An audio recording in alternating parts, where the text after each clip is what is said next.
Assalamualaikum warahmatullahi wabarakatuh. Ashama harka fuunee akkam jirtan daawwattoota keenya gaa harmin akkaataa TikTok irraa laayivii seenuu dandeessanu isin agarsiisaa jechuudha. TikTok irraan gaa haala kamiin karaa sirrii ta'een laayivii itti seentanu. Laayivii seenuu irratti maal sirreeffachuun barbaachisaa akkasuma isteeppiin isaa haala kamiin akka seenuu dandeessan yoo barbaadan footoo yoo barbaadan immoo sagalee barreeffama qofaan akkasuma viidiyoodhaan illee seenuudhaa fi TikTok irratti karaa sirrii ta'een laayivii haala kamiin akka seenuu dandeessanuun viidiyoo kana keessatti isin agarsiisaa jechuudha. Viidiyoo irraa keessatti TikTok irratti laayivii yeroo seentan haala kamiin akka seenuu dandeessanuun isin barsiisa.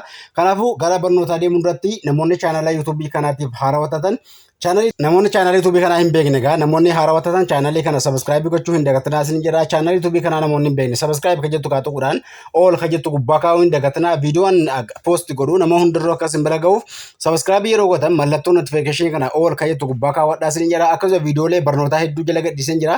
Waa'ee barnoota YouTube, TikTok, Facebook jala galaa irraa baradhaa isin jira. Chaanalii kana namoonni hin beekne viidiyoo kana yeroo dhaggeeffattan laayikii tuquudhaaf akkasuma guddinyaa keessanii share godhaa guruppii adda addaa irratti isin jecha gara barnootaa sinofaa nafaana turaa isin jira. Qayxaanuma gara viidiyoo deemnaa jechuudha. Bilbila keessa irraa gaa appilikeeshinii isin fayyadamuu qabdan TikTok isa qulqulluu kana TikTok kan jedhu kana appii TikTok irra ni seentu jechuudha. Laayivii seenuudhaaf appilikeeshinii TikTok kanarraa eega seentanii laayivii seenuu irratti fooloo TikTok keessan irra jiru fooloorsiin isaa 1000 ol darbuu qaba jechuudha. Kanaafuu akkaawuntii TikTok keessanii fooloon isaa 1000 ol darbee eega jedhee laayivii seenuu dandeessu jechuudha. Sana booda siitingiilee sirreeffattanii jira. Akkasuma TikTok keessan laraan keessi seentanuu TikTok irra eega seentanii fooloorsi 1000 isin barbaachisa. Kabraa fooloo 1000 eega qabaatanii laayivii seenuudhaaf ganjallaa kana mallattoo ida'uu kanaan seentu jechuudha. TikTok dhumarra eega seentanii ganjallaa kana yoo barbaadan profaayilii keessa harka mirgaa gochuudhaan mallattoo ida'uu asirratti agartan kana tuquudhaan laayivii seentu jechuudha. Laayivii fooloo 1000 eega geessanii mallattoo ida'uu kaa tuquudhaan keessi laayivii seentanuu yoo haala kanaan laayivii isiniif hin baafnes sana isin agarsiisa. Hamma ganjallaaftanii mallattoo ida'uu kaa tuqxu jechuudha. Laayivii seenuudhaaf mallattoo ida'uu kana yeroo isin tuqxan haala kanaa isiniif baasaa jechuudha. Asirratti laayivii seenuudhaan duratti wantoota hedduu isinii bahuu danda'a. Ganjallaa kana maal gootu dhuftanii laayiv bakkee kun isinii bahuu qaba. Yoo mallattoon laayivii asirratti jirtu kun isiniif hin baanes sanas viidiyoo biraa keessatti isin agarsiisa jechuudha. Bakka laayiv jettu kaanii kaawwattu jechuudha. Laayivii seenuudhaaf ganjallaa isin harka bitaatti bakka laayiv jettu kana ni kaawwattu jechuudha. Laayivii seenuudhaaf gaa yoo bakki laayiv jettu yoo isiniif hin baane sanas viidiyoo biraa keessatti isin agarsiisa jechuudha. Maaliif akka hin baane haala kamiin akka sirreeffattanuu viidiyoo biraa keessatti isin barsiisa jechuudha. Sanas kabraa haala kanaan goo laayiv isiniin jedha. Laayivii seenuudhaan duratti wantoota sirreeffachuu qabdan baay'eetu jiru jechuudha. Asirra laayivii seenuun duratti wantoonni isin sirreeffattan hedduutu jiru jechuudha. Kanaafuu asirra eega geessanii haala kanaan ganjallaa kana voice chat jedhee jira. Voice chat irra yeroo kaawwattan awwalaa qabee isin agarsiisa. Voice chat irra eega kaawwattanii asirratti laayivii kan isin seenuu dandeessan sagalee qofaan laayivii seenuu dandeessu jechuudha. Sagalee qofaan laayivii seenuu dandeessu. Asirratti ilaa nama akkasuma inni tokkoffaa isinii hanga nama sagalii laayivii galchuu dandeessu jechuudha. Hankeessan hanga nama sagalii ta'us sanaa ol ta'uu danda'a yookaan immoo sanaa gad ta'uu danda'a. Asirratti laayivii seenuu irratti adda taayitilii laayivii maaliif akka seenaa jirtan isin gaafata. Mata duree barreeffattu. Mata duree laayivii sana seentanii TikTok irratti dubbachuu deemtan yookaan nama wajjin haasa'uu barbaaddan. Asirratti sagalee qofaan yoo goo laayiv bakkeettu kaatuqxan hanga tokko hanga sadii isinii lakkaa'ee laayivii isin naqaa. Sana booda barreeffama namni isinii barreessu agartu. Asirratti nama gastii ergate ol baasuudhaan hanga nama sadii isinii wajjin hanga nama 8-9 isin waliin nama 9 waliin laayivii irratti haasa'uu dandeessu TikTok gubbaa irratti jechuudha. Kun voice chat sagalee qofaan.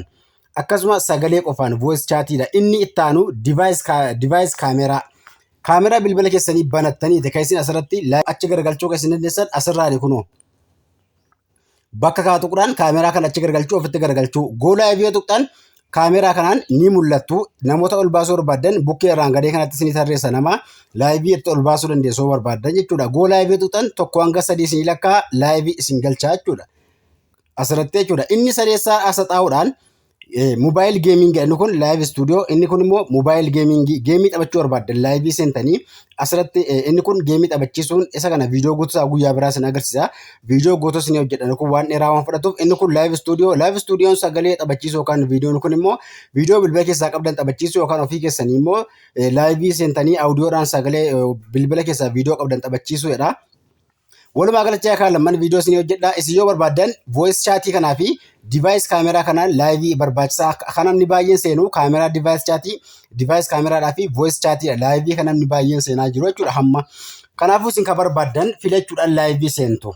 Asirratti sagalee qofaan footoon keessan ni mul'ata. Asirratti sagalee keessan qofaan seentu. Inni kun device kaameraa bilbila keessanii fayyadamuudhaan mul'attanii seentu jechuudha. Nama ol baasuudhaafis gabbuusuu dandeessu jechuudha. Laayivii TikTok irratti kan isin barbaachisu fooloorsii 1000 qabaachuudha. Inni kan biraa fooloo 1000 qabaattanii akkasuma bakki laayivii isiniif hin bahin yoo isiniif hin bahin viidiyoo biraa keessatti viidiyoo guutuu keessatti isin agarsiisa.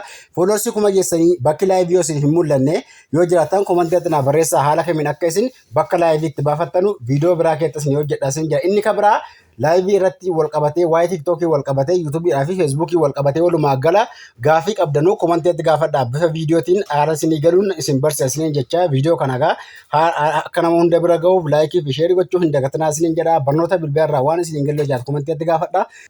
Viidiyoo irraa asumatti dhaabata barnoota kutaattaan argachuuf sabiskiraayibii godhaan hordofaa isiniin jedha. Gaafii qabaattan komantiitti gaafadhaa isiniin jedha. Kana keessaa ta'e viidiyoo biraa ta'es waan isiniin galle jaatu komantiitti gaafadhaa isiniin jedha.